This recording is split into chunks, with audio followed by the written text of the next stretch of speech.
es preferible que las elecciones se hagan este año.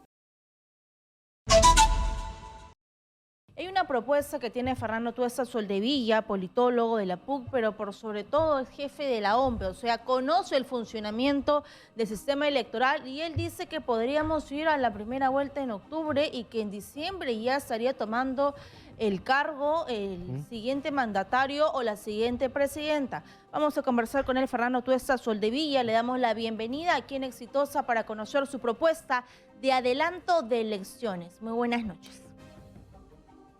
¿Qué tal? Tengan ustedes muy buenas noches. Señor Tuesta, a ver, escuchando un poco lo que está pasando en estos momentos en el país y a ver si le puede usted explicar al Congreso de una forma bastante práctica de cómo sería posible adelantar elecciones para este año, ya que el Parlamento, o lo que escuché decir a Nano Guerra, el presidente de la Comisión de Constitución, que no es posible, no es viable llevar adelante elecciones este año, sino recién para el próximo año. A ver, acá hay un error. El acuerdo inicial del Congreso, y hay que acordarse que el Congreso no quería adelanto de elecciones antes del 7 de diciembre, que ocurrieron el acontecimiento aquel del fallido golpe de Estado, pese a que también ya se hablaba de adelanto de elecciones. Bueno, el Congreso ha votado en primera oportunidad, ya el 20 de diciembre, que las elecciones sean en abril del 24. Pero lo que no se hace recordar, subrayar, es que el inicio del nuevo gobierno sería el 28 de julio. Entonces, estamos hablando efectivamente de un periodo, como ha señalado Katiuska en la presentación, de 19 meses.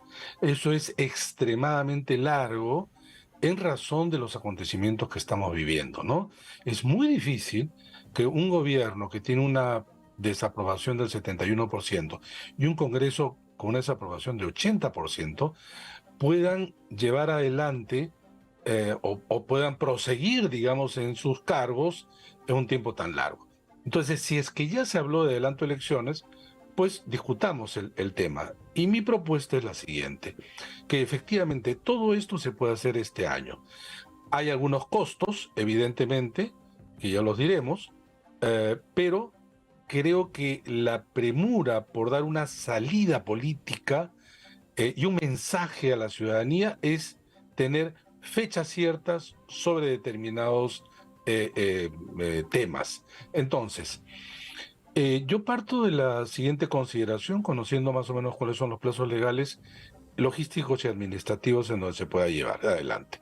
Entonces, el cronograma puede establecerse que el último día del año, y de manera simbólica, me refiero al último día del año, juramentar un nuevo presidente o presidenta. 2 días antes se instala el Congreso, como ocurre también 2 días antes cuando ocurre el 28 de julio, que es el 26. ¿Cuándo se podría hacer la segunda vuelta que presumiblemente va a ocurrir, dada la fragmentación? Es muy difícil que alguien gane en primera vuelta. Pues el domingo 26 de noviembre. Con lo cual uno tiene más o menos unas 5 o 6 semanas para la transferencia del poder, que es, digamos, algo razonable. Hay que acordarse que la última vez apenas hubo 2 semanas, digamos 6 semanas. Entre el 26 de noviembre, ¿cuándo sería la primera vuelta propuesta? El domingo 15 de octubre. El domingo 15 de octubre. Si eso es así, ¿qué dice la norma en relación a la presentación de candidaturas? 110 días. Uno hace la contabilidad, estamos hablando del 26 de junio. Entonces, el 26 de junio es una fecha clave porque es la presentación de las candidaturas y último plazo también para escribir partidos. Entonces, con esto todavía cumples con una de las dos demandas, digamos, exigencias, que es incrementar la oferta electoral. Porque tendrías desde acá hasta el 26 de junio para que nuevos partidos se inscriban. Hay 12 partidos inscritos y a la espera 15. Es un proceso que más o menos da tiempo, ¿no? Ahora, acá, sin embargo, colisionan dos necesidades. Las La elecciones necesidad de primarias. adelantar lo más próximo a elecciones versus la necesidad que va en sentido contrario de ampliar la oferta política y la reforma política. Entonces, ¿cuál peso le das más? aquellos que consideran que en abril deben ser las elecciones y entregar el mando el 28 de julio, dicen este es un cronograma lo suficientemente amplio como para poder cumplir eso. Y efectivamente es amplio, pero también es amplio de acá a 2 años y así sucesivamente.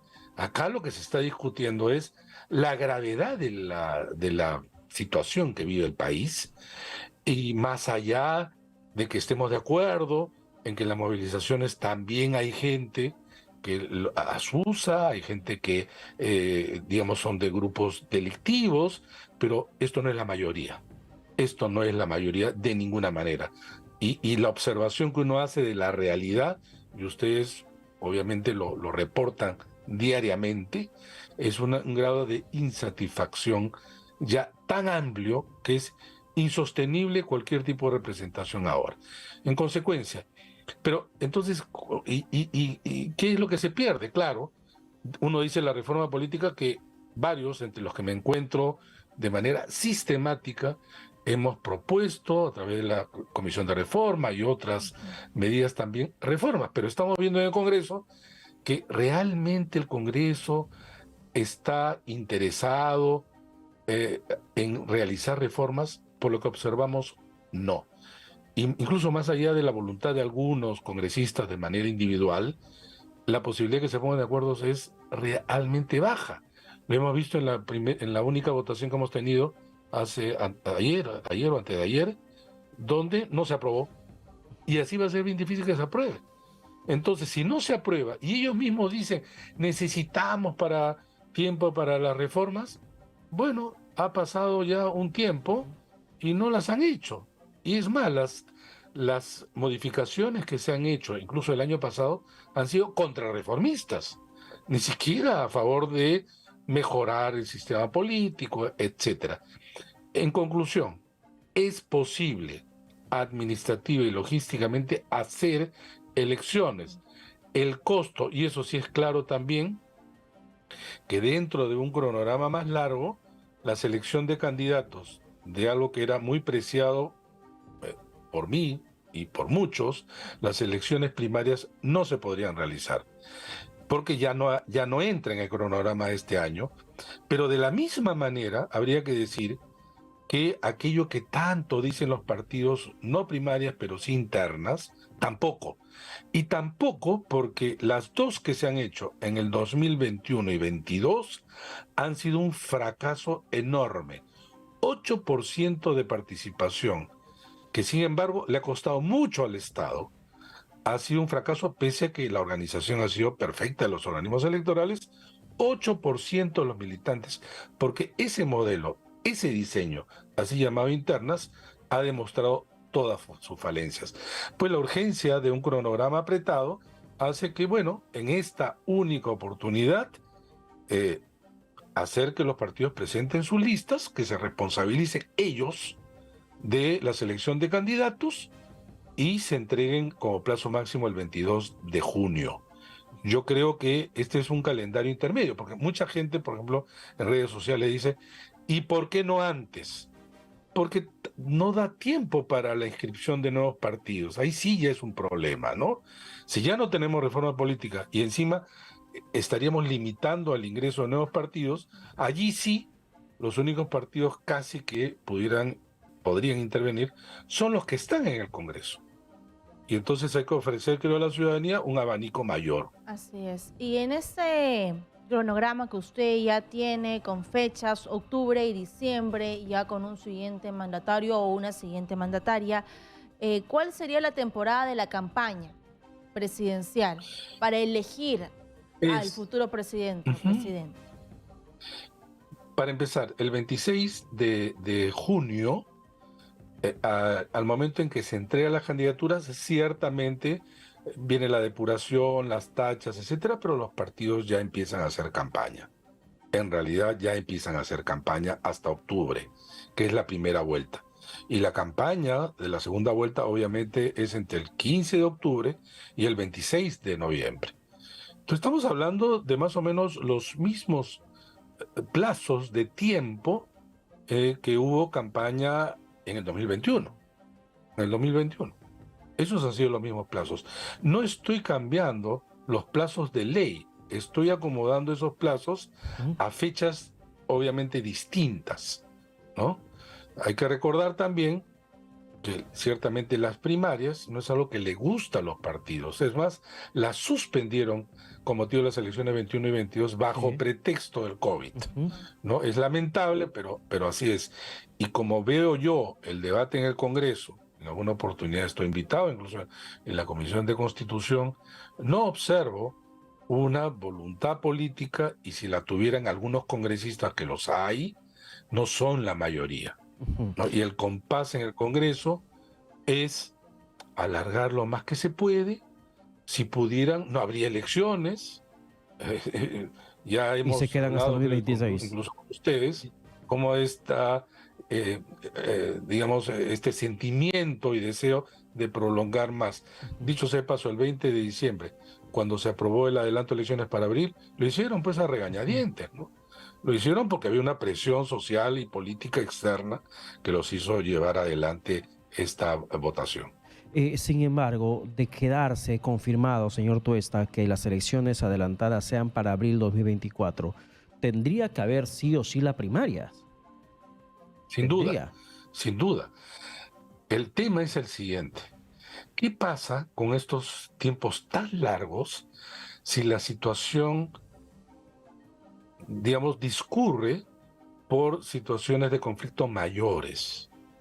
Porque hay que ponernos en el siguiente caso. Puede haber un momento en que ya sea insostenible y, digamos, no estoy hablando de deseos, estoy hablando en escenarios, digamos, posibles, tampoco nada descabellados, que tenga que renunciar la presidenta.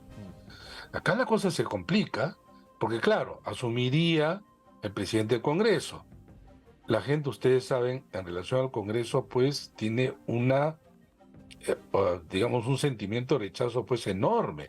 Tendrían que, contra lo que ellos quisieran, adelantar las elecciones, porque lo que dice la Constitución es que el presidente del Congreso que asume en esta hipotético caso de sucesión presidencial, dice que se convoca elecciones inmediatamente. Y claro, no es inmediatamente pues abril del próximo año. O sea, ese sería un sinsentido, porque el gobierno que se asume es un gobierno corto, de una transición apurada, ¿no? Entonces, es preferible que las elecciones se hagan este año, porque además, ¿saben qué? Si es que eso lo anuncia el Congreso en acuerdo con la presidencia, ciertamente va a descomprimir la situación, porque vas a entregar un mensaje diciendo, acá está, encaminemos el proceso, y de alguna manera, creo yo, estamos encaminados en una salida política y constitucional adecuada. Yo lo que temo es que si es que no hay estas salidas, creyendo que simplemente alargando la gente se va a calmar, podría ocurrir un escenario ya de totalmente desborde, y que no llevaría, sino, creo yo, a un panorama de mayor violencia, mayor represión, y eso pues con el costo mayor de lo que ya estamos viendo, que ya es un costo altísimo. A nivel internacional uno lee los medios de comunicación y ve en el caso de Perú como un caso realmente preocupante, ¿no? Estamos hablando de casi 50 peruanos muertos en menos hay más muertos que los días de gobierno. Y esto es casi pues, un poco sostenible, ¿no? Así es. Supongamos, porque ya lo ha dicho claramente la presidenta, que por la presión social en esta marcha, la toma de Lima, ella decide renunciar. ¿Queda este proyecto que usted menciona o tendría que ser mucho más antes las elecciones? Es que lo que dice nuevamente la Constitución es que se convoca inmediatamente. Entonces yo veo difícil allí, sí, ahí la cosa se complica, porque inmediatamente es, convoco elecciones en un corto tiempo, la gente entiende inmediatamente también en los próximos 4 o 5 meses, con lo cual también complica obviamente el trabajo de los organismos electorales, pero dentro de lo que he tratado de demostrar, el tiempo de mayor oferta electoral con nuevos partidos también se estrecha. También se estrecha. Repito, hay 15 partidos que están en el registro de organizaciones políticas del Jurado Nacional de Elecciones esperando su evaluación para ver si son o no inscritos, ¿no? Pero yo creo que esa situación que tú señalas, que podría darse, no estamos hablando de deseos, simplemente de una observación de un caso hipotético, llevaría, claro, al aplauso de muchos, pero yo creo que es una situación que, digamos, al ajustar los tiempos, ya también pone en riesgo las etapas del proceso, ¿no? Claro, por ahí alguien puede responder, como que han respondido muchas veces ante lo que digo, ¿cómo se hicieron elecciones en 4 meses en aquella oportunidad de las elecciones para completar el Congreso, que fue el 26 de enero del 2020, ante la disolución del Congreso? Debo decir 2 cosas. La primera, porque allí sí la Constitución señala de manera taxativa que en 4 meses deben ser las elecciones. Y se hicieron en 4 meses. Pero el tema es el siguiente: solo fueron elecciones al Congreso. No las No hubo generales. elecciones presidenciales, no hubo elecciones del Parlamento andino, que también se tienen que hacer, y se suspendieron muchas normas, para poder en ese tiempo tan estrecho hacer elecciones. Bien. Hay que apuntar además, para conocimiento de los televidentes, lo siguiente: muchas normas han sido hechas en momentos distintos a los que vivimos, o pensados, mejor dicho, en esos momentos. La Constitución del 93 tiene pues 30 años. ¿Saben cuántos peruanos éramos en aquellos momentos? Me refiero a electores, 12 millones. Ahora estamos hablando del doble, más del doble, 26, casi 26 millones. Entonces, todo se complica, no se complica, crece en términos no solamente cuantitativos, sino cualitativos, ¿no? Bien. Entonces, claro, los tiempos no son los mismos. No es lo mismo 4 meses en el año 93 que 4 meses ahora, con el doble del cuerpo electoral, ¿no? Bien. Y así como eso, muchas cosas, porque se agregaron normas, no existía ley de partidos y otras tantas, ¿no? Bien, señor Tuesta. Muchas gracias por la comunicación alcanzada. Muy buenas noches. No, gracias a ustedes por la entrevista. Hasta Bien, otra buenas oportunidad. noches.